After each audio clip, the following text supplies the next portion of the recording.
Hello students, मैं आशीष sir आज फिर से एलसीएम और एचसीएफ की क्लास लेके आया हूँ आपके लिए। और एलसीएम की जो सीरीज चल रही थी एलसीएम एचसीएफ की, उसमें 3 लेक्चर हो चुके हैं, पार्ट 1, पार्ट 2, पार्ट 3। और तीनों लेक्चर्स एक सीरीज के तहत हैं और ये चौथा लेक्चर है जो कि प्रॉब्लम सॉल्विंग सेक्शन है। इसमें हम प्रॉब्लम्स ही सॉल्व कराएंगे ट्रिक के माध्यम से, और भी जो उसमें बारीकियां हैं, जो गलतियां हो जाती हैं उनको। तो इस तरह से 1-2 क्लासेस और होंगी जिसमें हम एलसीएम और एचसीएफ की, और वो भी जो प्रॉब्लम्स ज़्यादातर एग्ज़ाम्स में आती हैं उनको लेकर के चलेंगे।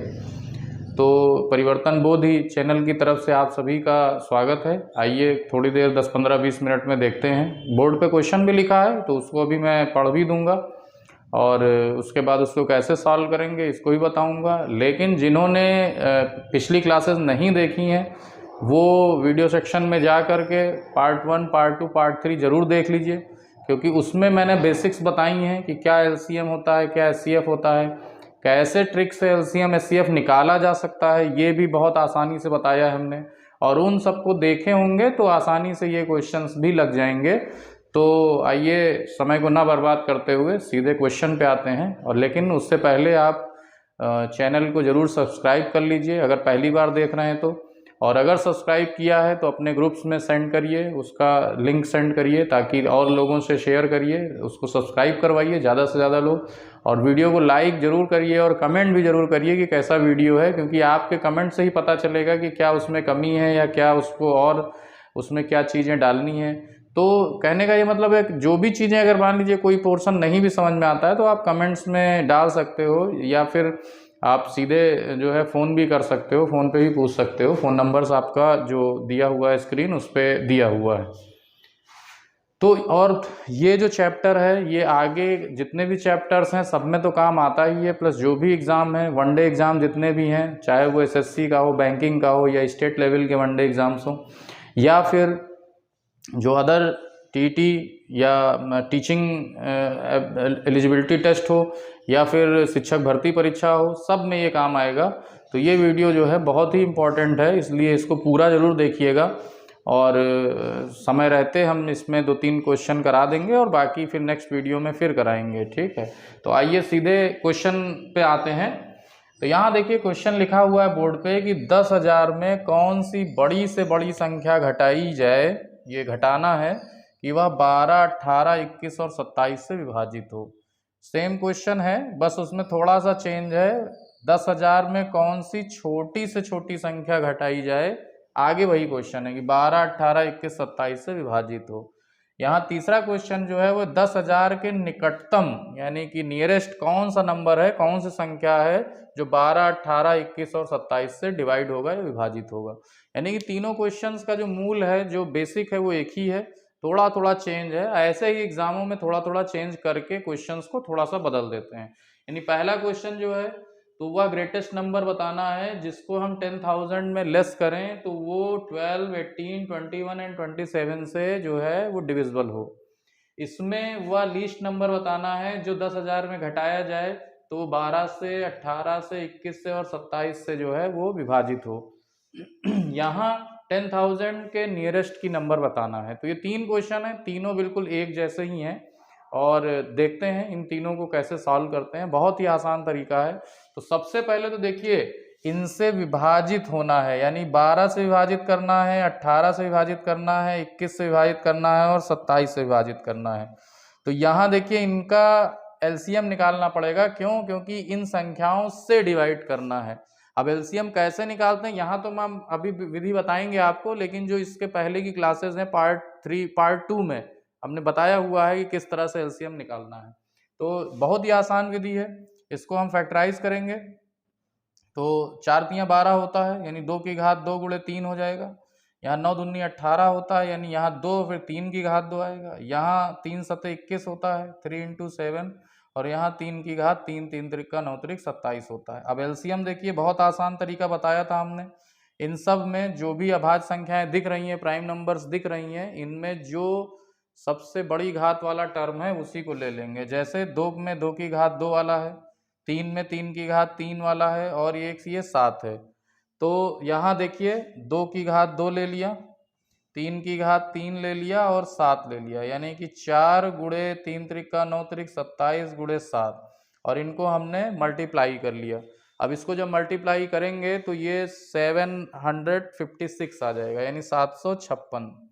तो ये हमारा एलसीएम हो गया, यानी कि 756 वह छोटी से छोटी संख्या है जो कि 12, 18, 21 और 27 से विभाजित होगी।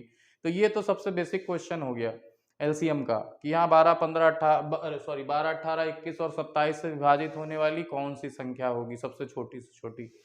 अब देखिए यहाँ क्वेश्चन है 10,000 में कौन सी बड़ी से बड़ी संख्या घटाई जाए, यानी कि देखिए 10,000 को हमको कोई संख्या घटाना है और उसको 756 में बदल देना है, क्योंकि बड़े से बड़ा अगर घटाने को हमको कह रहा है तो जाहिर सी बात है 10,000 में ऐसा घटा दें कि वो 756 हो जाए।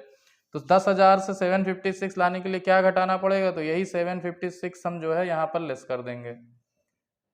तो यहाँ 4 आ गया, ये 9 में से 5 गया 4 आ गया, यहाँ 9 में से 2 गया 7 गया 2 आ गया, और यहाँ ये 9, यानी 9,244 जो है वो बड़ी से बड़ी वह संख्या है जिसको हम 10,000 में घटाएंगे तो हमारा आंसर आ जाएगा। तो यही बस ये पहले का आंसर है, तो ये आंसर हो जाएगा 9,244। तो ये जो फर्स्ट क्वेश्चन है इसका आंसर हो गया 9,244। तो समझ गए ना, क्योंकि हमको 10,000 से 756 पे लाना है, तो 10,000 जो 756 लाना है तो हमको जो डिफरेंस होगा दोनों का वही घटाना पड़ेगा। अब ये बड़े से बड़ा नंबर है, लेकिन जैसे ही कहेगा कि छोटे से छोटी संख्या कौन सी घटाई जाए, तो यहाँ आप देखिए एक चीज करेंगे, ये जो 756 है इससे हमको 10,000 को डिवाइड करना पड़ेगा, क्योंकि छोटी से छोटी कौन सी संख्या घटाई जाए, तो यानी कि ये 10,000 के बिल्कुल नियरेस्ट वाला नंबर पर जाना है जो कि 756 से डिवाइड हो। तो यहाँ आप 756 से 10,000 को डिवाइड करेंगे। अब 756 से 10,000 को डिवाइड करेंगे तो फिर हमारा देखिए क्या आंसर आएगा, एक बार में जाएगा, पहले 756 हो गया, यहाँ 4 आ गया, और यहाँ पर देखिए 9 में से फिर ये 4 बचा, और यहाँ 9 में से 2 गया 244, और ये 2400, अब फिर 3 टाइम्स जाएगा, ठीक है, 2440 से 3 टाइम्स जाएगा, तो इसको लिख लेंगे 2268, और जब इसको लेस करेंगे तो ये हो जाएगा 172। अब देखिए ध्यान से, जब हम ये जो 172 रिमाइंडर है, यानी कि ये जो 172 जो शेष बचा है, अगर इसको हम इस 10,000 में लेस कर दें तो वो भी 756 से डिवाइड होगा नंबर, और 756 से अगर डिवाइड है तो फिर वो 12 से 18 से 21 से और 27 से भी डिवाइड होगा। तो अब यही लीस्ट नंबर है 172, जो 10,000 में अगर हम घटा दें तो ये यहाँ से देखिए, यहाँ से आइए, तो ये जो 10,000 है इसमें जब हम 752 लेस कर देंगे तो जो नंबर आएगा वो, सॉरी 752 नहीं 172, तो ये जो शेष बचा है, तो ये जो 172 जैसे ही लेस करेंगे तो जो नंबर आएगा वो हमारा 756 से डिवाइड होगा, और 756 से डिवाइड होगा इट मीन्स कि जो संख्याएं दी हैं उनसे भी डिवाइड होगा। तो यहाँ एक चीज देखिए, जब इस क्वेश्चन का आंसर देना है कि 10,000 में कौन सी छोटी से छोटी संख्या घटाई जाए कि 12, 18, 21 और 27 से डिवाइड हो, तब हमारा आंसर आएगा 172, और 172 यहाँ आंसर देंगे। इसमें तो आंसर ये देंगे 9,244।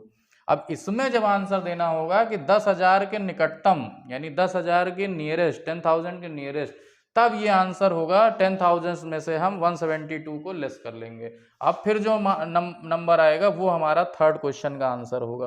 तो यहाँ ये 8 हो गया और 2 हो गया और ये 8 हो गया और यहाँ 9, तो 9,828। तो इस क्वेश्चन का जो आंसर होगा वो 9,828 हो जाएगा, 9,828। तो देखिए तीनों अलग अलग क्वेश्चन थे, तीनों में अलग अलग आंसर आया। फिर से एक बार रिपीट करा दे रहे हैं। ये में कह रहा है कि बड़ी से बड़ी कौन सी संख्या घटाई जाए, तो हमने पहले लासा निकाला 756 और 756 को 10,000 में उसका डिफरेंस लिया, तो इतना घटाएंगे, तो ये आंसर है बड़ी से बड़ी। छोटी में हमने डिवाइड किया, 172 रिमाइंडर है, अगर इस 172 को हटा दें तो ये 756 से डिवाइड होगी संख्या। तो यानी कि जो छोटी छोटी संख्या घटाई जाएगी जिससे हमको 12, 18, 21, 27 से डिविजिबिलिटी मिल जाए, तो वो 172 होगा। अब वो संख्या कौन सी होगी, तो 172 को घटा देंगे। अब देखिए यहाँ एक चीज और आपको बता दें, बहुत इंपॉर्टेंट चीज है, यहाँ निकटतम की बात किया है, समीप की बात किया है। तो एक चीज और देखेंगे कि देखिए 172 घटाने पर भी ये 756 से डिवाइड होगा, और 756 और 172 का जितना डिफरेंस है, यानी कि 172 का 756 से अगर डिफरेंस निकालें, और 584 जो आया है, ठीक है, तो ये जो संख्या है 584 भी ऐड कर देंगे तब भी ये 756 से डिवाइड होगा, यानी 10,000 के बाद जो नंबर है, जो संख्या है, वो है 10,584। यानी 10,000 में अगर हम जो है ये 584 को ऐड भी कर दें तो ये जो 10,584 नंबर आया है, ये संख्या भी 756 से डिवाइड होगी। लेकिन अब चूंकि ये 584 आगे है और ये 172 माइनस कर दिया है 9,828, तो ज्यादा समीप 10,000 के कौन सी है, ये है 9,828। तो इस क्वेश्चन में यही आंसर देंगे, ठीक है। अब ये आंसर तब होगा कि 10,000 के बाद या 10,000 से बड़ी और निकटतम कौन सी संख्या है जो कि 12, 18, 21, 27 से डिविजिबल होगा, तो वहां पर जो है हम क्या करेंगे, ये जो डिफरेंस है 584 का, उसको ऐड करेंगे। अच्छा, ये क्यों किया हमने, क्योंकि देखिए 756 से इसको डिवाइड करना है, तो या तो ये 172 माइनस कर दीजिए, लेस कर दीजिए, या फिर इस 172 को 756 बना दीजिए, क्योंकि 172 है अभी और 756 ही वह छोटी छोटी संख्या है जो 756 से कटेगा। तो 756 में से इसको एक बार घटा करके देख लीजिए, तो यहाँ 584 आया, और 584 जैसे ही इसमें जोड़ेंगे 756 बनेगा और ये डिवाइड भी हो जाएगा, यानी कि 14th मल्टीपल जो होगा वो फिर हो जाएगा। तो यहाँ अलग अलग नंबर्स हैं, अलग अलग संख्याएं हैं, मतलब अलग अलग आंसर्स हैं, क्वेश्चन के अकॉर्डिंग अलग अलग आंसर्स आएंगे। तो इनको आप एक बार जो है फिर से रिपीट कर लीजिएगा, रिवीजन जरूर कर लीजिएगा। तो इससे रिलेटेड क्वेश्चन, इसी में अगर कहीं कोई शेष की बात करे कि इतना शेष भी बचना चाहिए, तो उसको हम जोड़ देंगे बाद में। तो शेष आधारित क्वेश्चन भी हैं, उसको भी हम नेक्स्ट वीडियो में शेष आधारित क्वेश्चन जो है करा देंगे। और उससे पहले लेकिन एक चीज़ आप जरूर जान लीजिए कि देखिए रिवीजन बहुत मस्ट है। मैं अपने कोचिंग इंस्टीट्यूट में भी जो बच्चे हैं उनको भी बताता रहता हूँ कि विदाउट रिवीजन जो है वो आपकी प्लानिंग सक्सेसफुल नहीं होगी। इसलिए जो भी पढ़िए उसका एक 24 आवर्स में एक शेड्यूल रिवीजन का जरूर होना चाहिए, क्योंकि बार बार जब उस चीज़ को आप रिवाइज करोगे तो वो बिल्कुल डीप मेमोरी में बैठ जाएगा और फिर वो कभी नहीं भूलेगा। कॉन्सेप्ट एक बार बैठ गया तो क्वेश्चन चाहे जैसे घुमा दे। यही क्वेश्चन था, 3 तरह से दिया है। अगर कोई रट के गया है एग्जाम में, ट्रिक खाली रट के गया है, तो वो फिर सक्सेस नहीं हो पाएगी, क्योंकि आजकल हर एग्जाम में कुछ ना कुछ चेंज कर देते हैं छोटा सा, और जो लोग रटे होते हैं उनकी ट्रिक बेकार हो जाती है। तो हमेशा क्वेश्चन को ध्यान से पढ़िए, क्वेश्चन में क्या पूछा गया है उसको ध्यान से पढ़िए, और क्या कैसे, मतलब बेसिक कॉन्सेप्ट सही होगा तो आपको पता चल जाएगा कि क्या पूछा गया और हमको क्या निकालना है। तो ठीक है, नेक्स्ट वीडियो, लेकिन उससे पहले आप जरूर सब्सक्राइब कर लीजिए चैनल, और सब्सक्रिप्शन अगर है तो फिर उसको लाइक और शेयर करिए वीडियो को जितना ज़्यादा हो सके। और नेक्स्ट क्लास में फिर इससे ही रिलेटेड एक क्वेश्चन और कराऊंगा, और मासा के भी कुछ क्वेश्चन कराऊंगा, फिर दूसरे चैप्टर्स के बारे में बताऊंगा। Thank you.